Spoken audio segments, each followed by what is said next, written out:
Welcome back to GeoKloud Academy.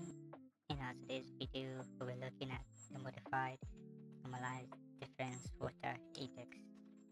And in today's video, it's gonna be modification that swaps near infrared for the shortwave infrared one band, suppressing false water signals from built-up surfaces and yielding cleaner open water extraction, especially in a flooded urban floodplain.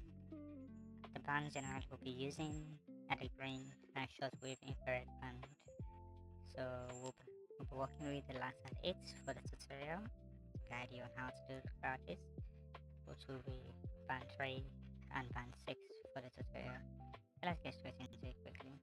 I'll open my raster calculator,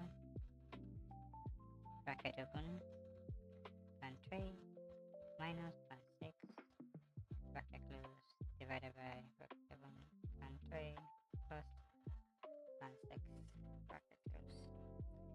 This is modified MNDWI. Can run this.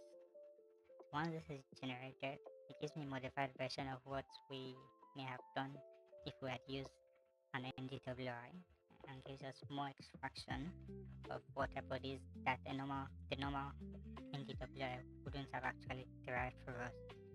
Hope I was able to assist you and get you through on what you needed to do. Please like, share, subscribe. See you on the next one. And as always, happy mapping.